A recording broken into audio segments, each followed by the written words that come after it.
Hey y'all, welcome back. Welcome back. I just felt a real urge to make a part two of this topic because at the end of the day, I really want to drive it home to make sure we all understand that sexually transmitted demons are real. You're going to hear two different stories. You're going to hear a story of a prostitute, and you're going to hear a story of an ex porn star who was also attacked by demons. Okay, ladies and gentlemen?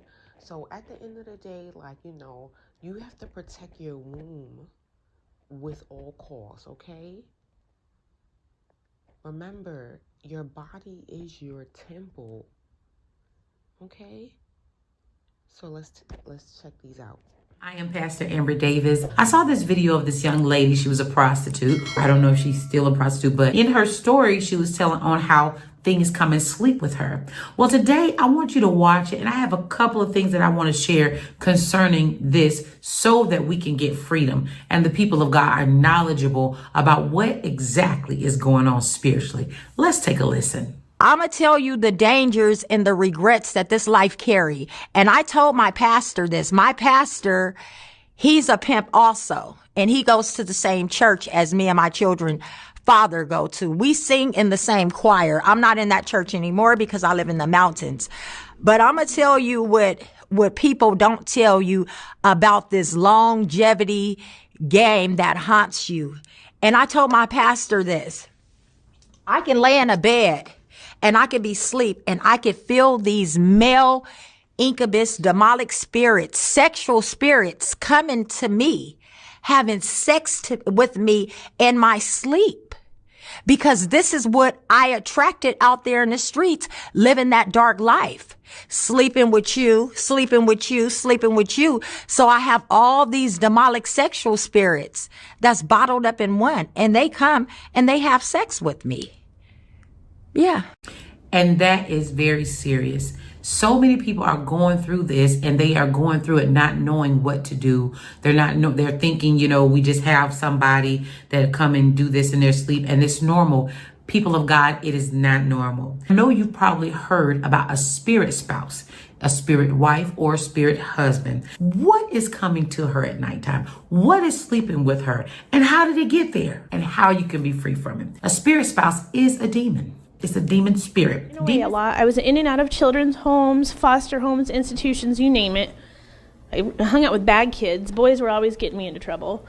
From the time I was 14 to 18, I was in institutions. I was a ward of the state of Indiana, which means the state of Indiana, they were my parents now. My mom didn't take care of me anymore. State of Indiana was your... Yes, they took care of me, and I had to go by their rules and everything. And I found a boy who was really a bad boy, lots of bad boys.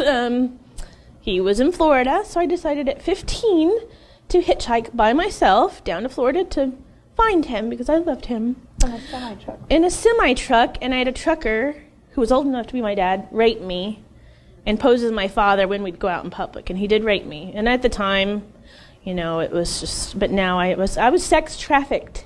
Oh, I was underage. I was taken over state lines. He had sex with me. He kidnapped me, and eventually I made it to Florida. As soon as I turned 18, by then my mom had moved to Colorado, and I said, I'm going to go live with my mom, and didn't get along with her again. And so turned 18, I said, I'm out of here. Went to live with my sister and my brother in downtown Denver, Colorado. Started going to raves and taking ecstasy and acid and mushrooms. Marijuana was my drug of choice for a long time. I would see my sister come home from stripping, and her friend would have like sexy clothes on, and they'd open up this duffel bag with like all these $1 bills. I'm like, oh wow, I needed to like take care of myself because I'm 18 now. I don't have a job, and I had no skills or anything. I didn't even finish school, so I thought no. I quit and just ran off. I'd never finished high school. I just left. I didn't care. So I got lured into the porn industry. The money and the glamour. I said, I can do that. That looks easy. And I was already very promiscuous, so it just seemed natural to me. I just thought, something told me, this is what you're meant for. This is your life. You're put here to please men and make money at it. And you're going to do this until you're dead. And I didn't think I was going to make it past 30 years old. I lived my life like there was no future whatsoever. And I did drugs. I smoked pot. I drank. Yes, pornographers offer you drugs. I bought drugs from people on the set, and if you needed anything, they had it for you. Yeah. Well, I'd say one of the worst moments was I was lured and coerced into a scene with a pornographer that a lot of people know as Max Hardcore. His real name is Paul Little. He's little. And he's very little. He's actually been in prison before, but recently. He was in prison for being obscene and things, so he's very disgusting, and he does some very disgusting things to women. Wow. He's like one of the worst. But what he did to me was probably the most humiliating thing I've ever been through in my life. And I was in Vegas. I was like, oh, I'm a porn star. I get to do all these really cool scenes and sign autographs. I'm famous. Everybody likes me. And I was asked if I want to do a scene. I said, sure. So I went ahead and went to his hotel room, and my agent took me. And my agent was standing there. I told them I do not do anal sex. That's one thing I do not do. I will not. I told you guys I don't do it. They said, well, that's what we do. That's what my films are made of, he said. And if you don't do it, you're not going to get paid. And if you don't get paid, your agent doesn't get paid. And my agent was like, you're going to do it. Yeah. Mm-hmm. So I had to do, against my will, an anal sex scene. I was completely humiliated. It was during the porn convention. I really didn't get paid, I didn't get paid that much, thinking I was going to get paid more. What really, really bothered me, though, was after the scene, what Max used to do was, afterwards, he'd make you wear this big button, a giant button, so everybody can see it said, I'm a Max girl, thinking, oh, I'm a Max girl. And I go out into the convention, I walk out of the room and walk out, and I'm like, everybody knows what he just did to me. Yeah. They know by this button. He showed me that he showed everyone that he destroyed me just by wearing the huge button. Now look at this button that I have, that I go to porn conventions with right here. This is a completely different button. So That's funny. Yeah, so I wear this button now to let everybody know. Yeah. So yeah, that was extremely humiliating. I don't know how long you were in the sex industry total, and how you got out. I was in the sex industry. I did anything and everything you can think of, money for sex. Prostitution, stripping, dominatrix, the whole thing. I did it all. I didn't, it was all the same. It's all the same. I started when I was 18, and I didn't get out until I found Shelly about 6 years ago or so. I didn't really get out. Sometimes I'd try to get out, and I would go back in, and I never fully got out until I found Shelly. My life was going, it was at the bottom. I was at the bottom. I was living in a trailer park. I was divorced. I didn't have my child. My boyfriend at the time, who was a meth addict, who sold meth, who was an alcoholic, who was demon-possessed, he left me. I was going to be homeless. I had nowhere to go, and I didn't know what to do. And I would for 2 weeks, I remember laying in bed every night and just crying out to God. I didn't know what else to do. I was like, God, just save me. Send me an angel, I would say, because I believed in angels. I prayed to angels. I didn't believe in God or Jesus. It was angels. I was like, please send me an angel to save my life. Do something. I'm dying. For 2 weeks I cried out, and it's just like, what do I do? I was dead inside. There was nothing left to sell. There was nothing left. I couldn't. It was not even an option. I couldn't. There was nothing. I had no soul. It felt like I had no soul whatsoever. It got really, really, really dark before it got better. And then one day, I'm just clicking around online, and I find this ex-porn star. I'm like, who is this? I'm an ex-porn star. I don't know any other ex-porn stars. I clicked on Shelly's stuff. And at the time, I knew I was searching for something, but I didn't know what it was. And then it hit me. I was watching your testimony. Her testimony is what did it for me. And it hit me. This is why my life is so screwed up, is because I'm in the sex industry. duh, and this is how it's going to get fixed with God. And I watched her testimony for like 3 days, and all I could do was cry and watch her testimony and bawl my eyes out and watch it and say, oh, this is it. It hit me, this is it right here. This is my angel. God sent me an angel. I was like, wow, this is the angel. So I contacted Shelly. And I told her all my story. I'm like, oh, I'm getting evicted from my trailer.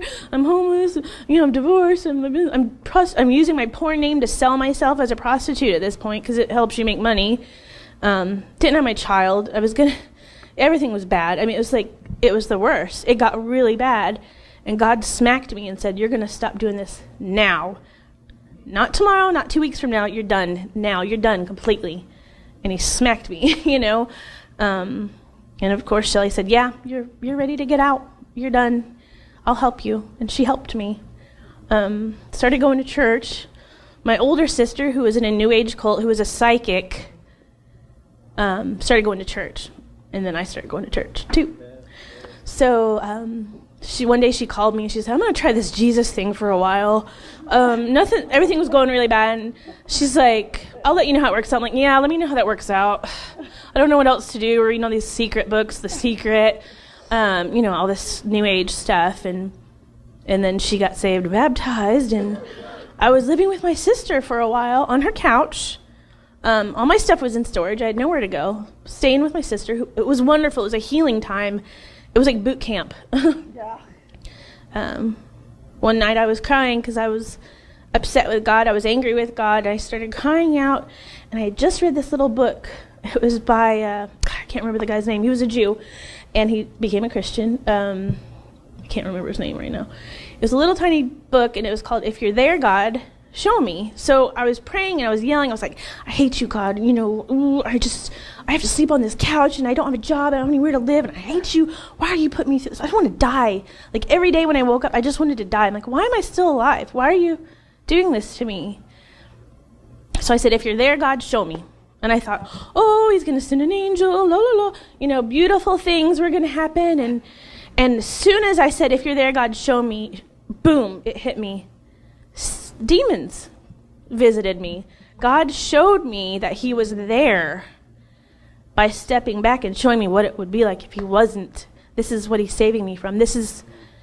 And demons attacked me that night. I came under attack. I've never been that scared in my entire life. And they were there. And they wanted me. And they wanted my little boy, who's 10 years old right now. They wanted my little boy because I had taken him to church that day. And they said they want me and they want my little boy. And I didn't know what to do. I freaked out, and I went in my sister's bedroom and said, I don't know what's going on right now. Something's happening. And she said, you're under attack by demons. I said, what do I do? What do I do? Call on Jesus. So I called on Jesus, and they were gone. That was it. It's almost like you could hear them on the sidewalk running away. But that night I'm a businesswoman. I tried to make a deal with God. I said, if you show me you exist, I'll make a deal with you. I'll get baptized. But if you don't, I'm done. I'm done with you. It's over. So, sure enough, shortly after that, I got baptized at my church, and the water didn't boil or anything like that. I got baptized and held up my part of the deal. Ladies and gentlemen, first of all, if you made it this far, I just want to thank you so much.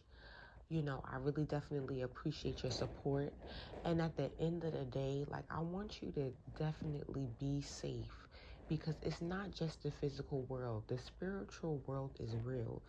Demons are real, okay? And I don't want you to have to suffer because of something you did to yourself. You understand what I'm saying? I'm sure you've probably experienced, I know I'm talking to somebody, in which you started dating someone, started having sex with them, and then your life became trash. Your whole life, in all aspects, in all directions, really just turned for the worst. You understand what I'm saying? It's because people have demons attached to them. And we have to be careful, okay? I wish you all the best. God bless and take care.